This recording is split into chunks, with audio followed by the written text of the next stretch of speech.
these videos are never fun to do. Obviously, they're fun to watch and enjoy, like as a consumer, but as the person who's actually doing it, like actually culling your own collection, it's not nearly as fun. Hello everybody, welcome back to Board Game Buzz today. My name is Carly, and today we are going to be going through my collection, getting rid of a bunch of games. As hard as that is to say. As the channel is growing, I'm definitely kind of getting to the point where I have a big influx of games that are kind of like constantly coming in, and they're starting to pile up a little bit, and it's, for me personally, it's kind of stressing me out having a bunch of games in my collection. There are lots of people in this hobby that have hundreds, if not thousands, of games in their own personal collection, and that's super cool. It's super cool to be able to have a big collection and be able to, when you do have game nights over, you have a big collection that people can choose from, and you have, you know, your rare games or games that are kind of hard to cut or hard to find now.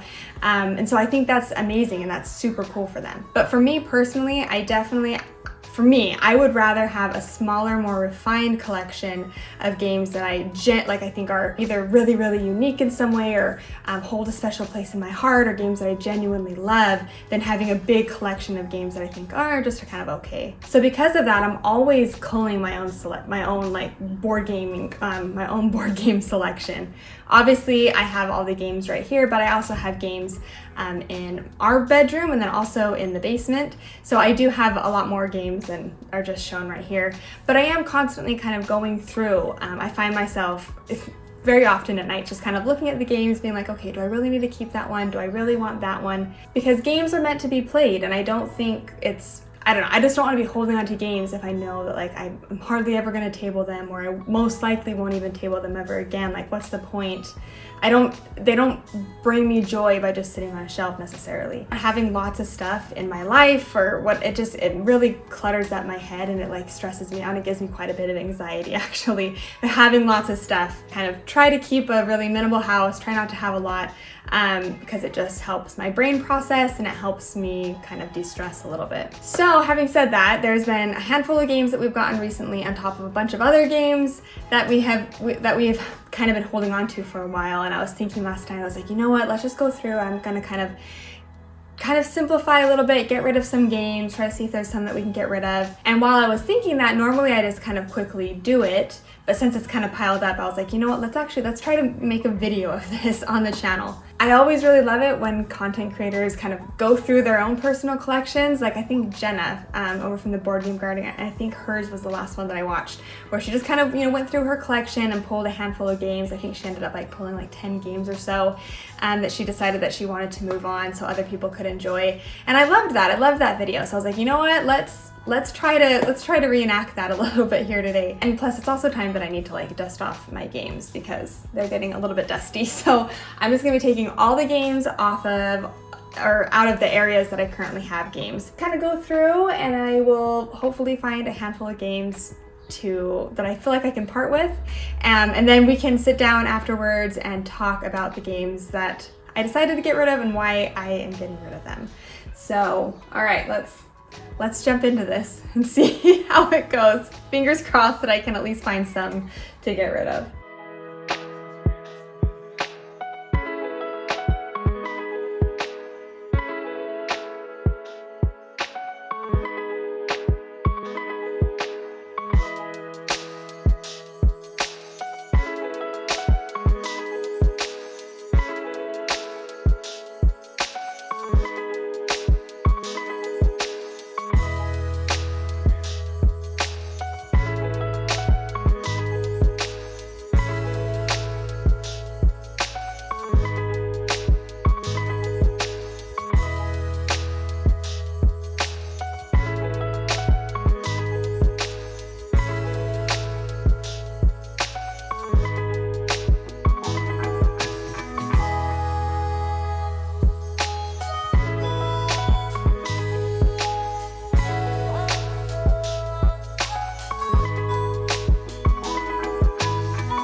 Okay, truthfully, that took way longer than I thought it was going to. I went well into the night organizing and reorganizing and like mixing stuff around on this shelf. So this is kind of where we ended up. It probably doesn't look too much different from your perspective, but it definitely, I was able to kind of pull out some games and put stuff that hasn't kind of been out here for a while out on this shelf. But as I was going through organizing, I was trying to pull out games that haven't really hit the table for me, and specifically games that I don't really see hitting the table in the near future at all. And so I think these are the games that I'm going to be culling for my collection. So let's go ahead and jump into them and kind of talk about a little bit about each one. I do enjoy a lot of these games, but for one reason or another, I think it's time for us to say goodbye for now, unfortunately. So the first game that we're going to talk about is Dandelions from All Play. I enjoy a lot of All Play games, a lot, especially this one, River Valley Glassworks, which again, this is a prototype. I'm holding on to it until my actual copy arrives of this game, but this is probably one of my favorite games that I've actually played this year. I am obsessed with this game currently. But Dandelions, it's not that it's a bad game. I think it's fun and I think it's enjoyable, but I prefer other All Play games. Like if I was to sit down and play a game kind of like this, I would play Sequoia over Dandelions. They do play differently, and they are different games, but there also are a lot of similarities, and for me, I prefer Sequoia more than Dandelions. This is a game where you're just basically rolling your dice and planting seeds, like planting your dandelion seeds in the garden, and you're trying to blow your opponent's seeds out of your way. It does have interesting mechanisms. I like the way that the dice operate, but again, for me, it's just, if I'm going to dive into this game, I would probably just rather pull out Sequoia or a different All Play game instead. Kind of sticking with the All Play theme here is Mindspace. Mindspace is a really fun game where you have this grid in front of you. It looks basically like kind of like a human brain, and there are certain shapes that'll be placed in the center of the table, and you're trying to fill in your little brain with certain colors, and there's obviously like certain rules that you have to follow. Like I believe like certain colors, I think all colors can't touch like the same color, and different stuff. So you're basically just trying to fill in your brain as efficiently as you possibly can. I also have the upgraded little brain dice, which I am so obsessed with. If you have this game and you don't have the upgraded dice for it, you need to get it. They are so good. They look like little brains, and they're so fun. So I really do like a lot about this game. The only thing that's really holding this game back for me is the theme, honestly. I know theme means a lot to me in games, and this one just didn't really speak to me. I like the game itself, and it is kind of a little like fun polyomino kind of filling in puzzle game, and I know a lot of people enjoy it. But for me, theming is just so important in games, and when I don't connect with a theme, I just don't really connect with the game so much. Kim actually really enjoys this game, so I think I probably will be giving this game over to Kim, because I know she is going to probably get a lot more use out of it than I would. The next game might not be a big surprise if you watched my review for it, but my next game is The Art Project. Truthfully, this one is probably one of my biggest disappointments that I've had in a long time, because I was so hyped up for this game, because everywhere, all the content creators everywhere were talking about how much they loved this game. So I was like, I am dying to get this. I need to get my hands on it. Like even I think the Dice Tower gave it a really great review, and I was like, you know what, we've got to do it. We've got to do this game. And this is a game where I actually love the theme. You're basically playing as art thieves, but you're stealing art from bad guys who stole the art previously. So you're basically stealing the art back from the art thieves. And it's a cooperative game, so you're all working together, trying to move out the map, collect these pieces of art. And so I loved the theming, I loved the art, I loved the whole vibe of this game. I just looked at that and I'm like, yes, that's a game for me. And on top of all of that, I was aware that there were tons of different scenarios and different maps that you can kind of switch in and out. So there are kind of lots of different games that you could play within this box. But then I broke it out and I played it, and I felt like for me personally, there was a little bit of a disconnect between the theme and the mechanisms.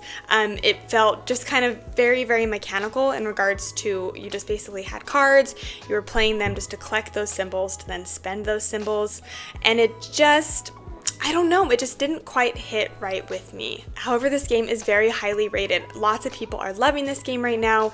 It's just, for me personally, it just didn't quite have that wow factor. This never really felt super important on my turn, and I feel like that's really important for cooperative games. When I play a cooperative game, I want to be able to sit down and feel like I am bringing something very unique and very important to the table and to the, you know, the players around.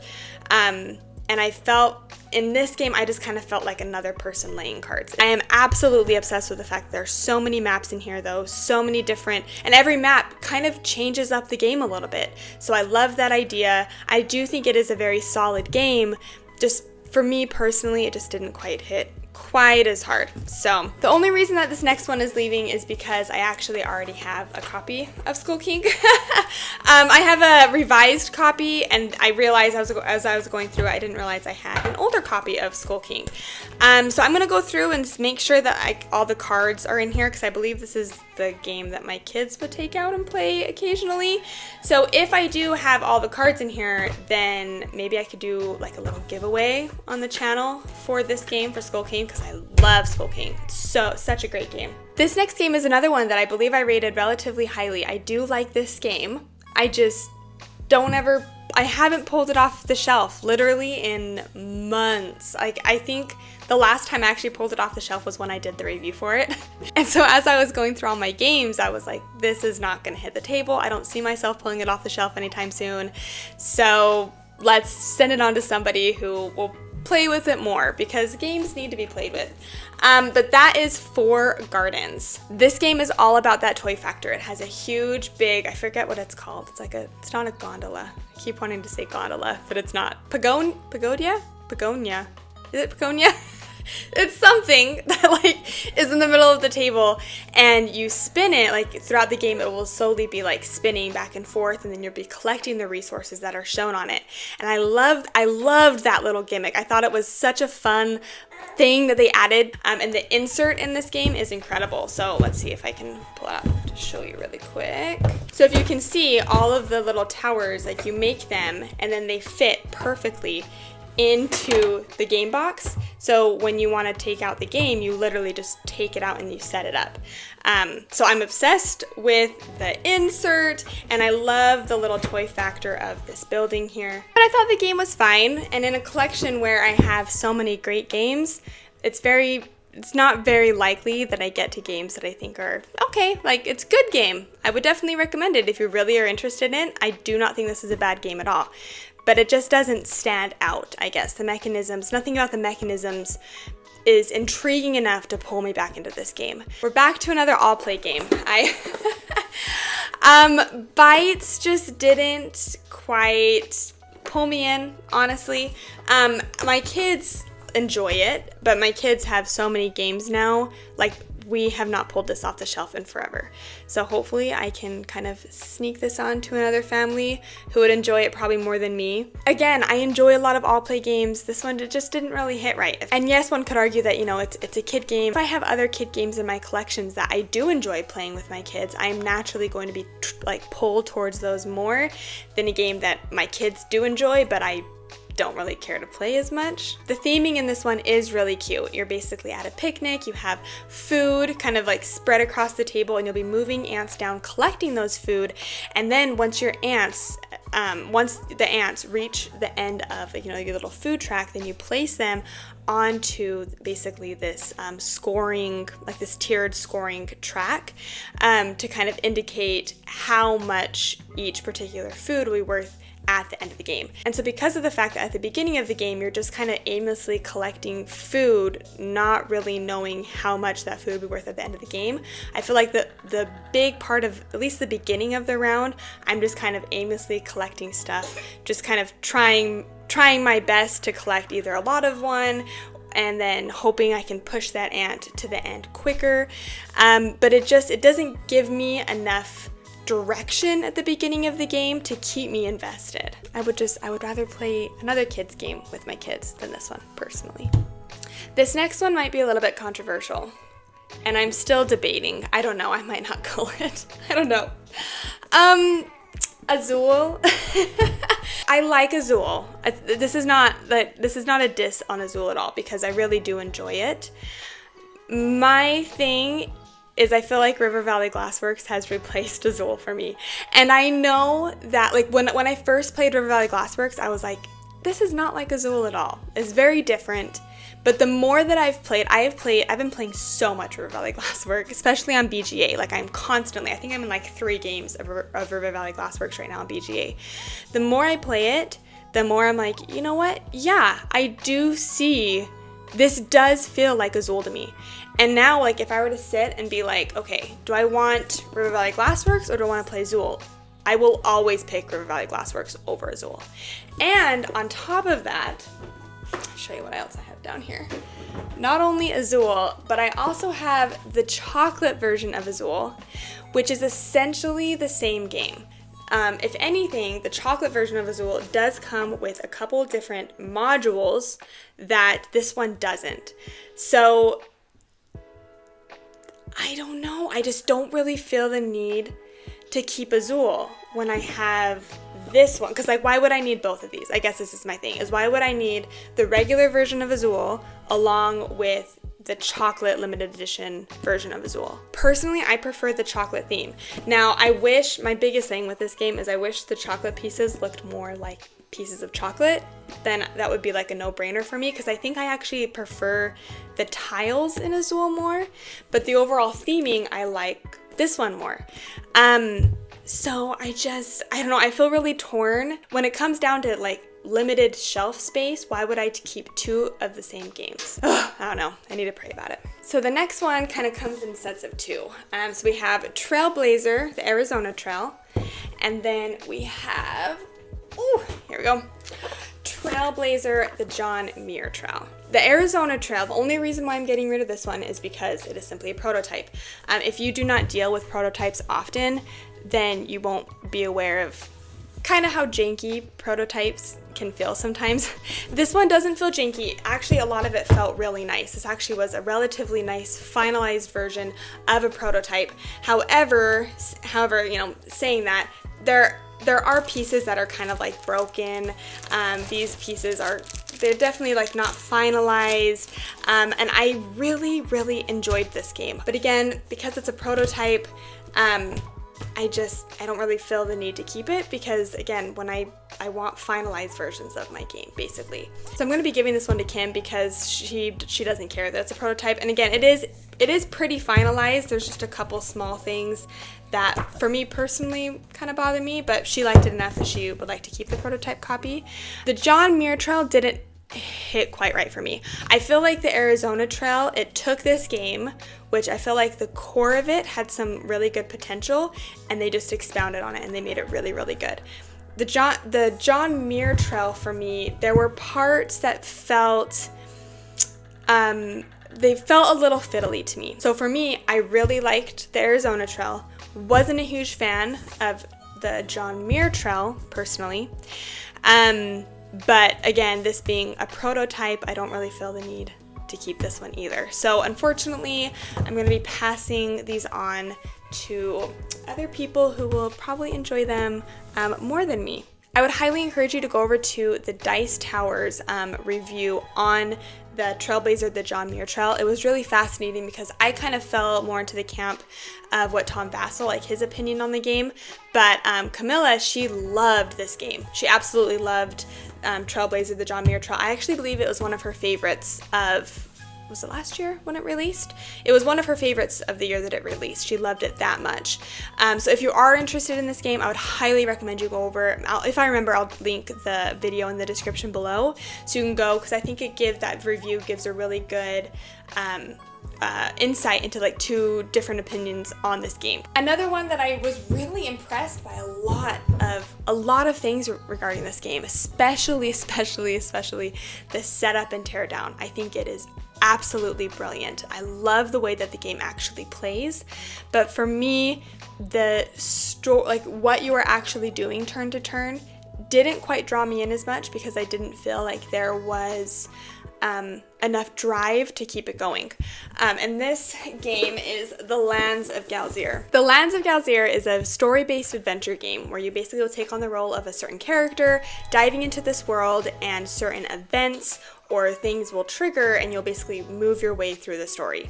I was obsessed with the way that this whole game was put together. So let me kind of quickly show you what I mean. It was basically a huge card system, and the way that you were able to just so easily set up the game, literally all you're doing is you just take the board, open it up, and then you go to your little save slot here, and it has all the information that you need to start your next game. And at the end of every session, it tells you to add certain cards into your save slot, so then at the next game you're able to pull it out and very easily jump into your next session. I honestly cannot speak highly enough about the save system.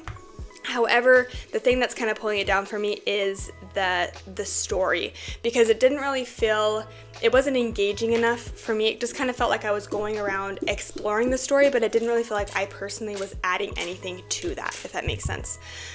So I know there are games like Destinies. I think Destinies, you feel a little bit more like what you're doing is important to yourself, not only to yourself, but to other people around the table.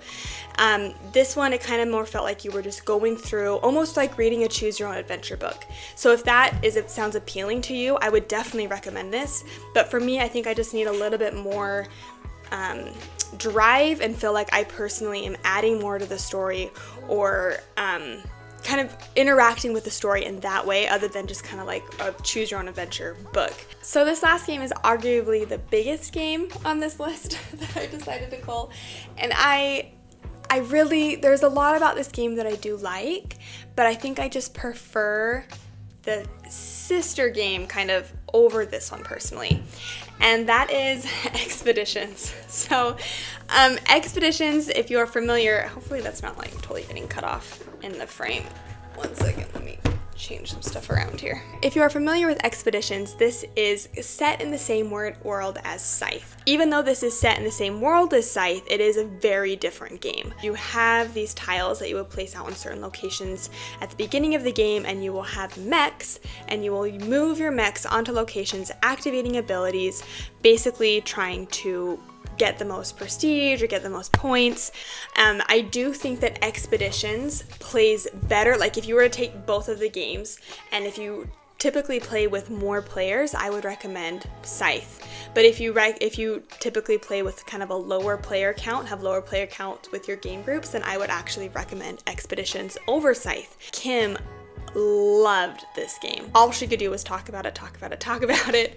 So because she, and like I know Kim, I know that she would just take this off the shelf way more than I would. So even though I really wanted to have both of these in my collection, again, I wanted to have Expeditions for when I had a smaller group that wanted to play this type of game, and then I wanted to have Scythe when I had a bigger group around the table. I just know that Kim would play this no matter what, and she would get it tabled a lot more than I would. So I do enjoy this game. There's nothing about this game that I dislike. When it comes to my personal feelings, like comparing if I had to choose Expeditions and Scythe, I think I would choose Scythe over Expeditions though. So the fact that I was just holding on to this just in case I had, a lower player count, again, I have a lot of other games that also play great at lower player counts. So I really think the only reason why I'm getting rid of this is because Kim loved it so much.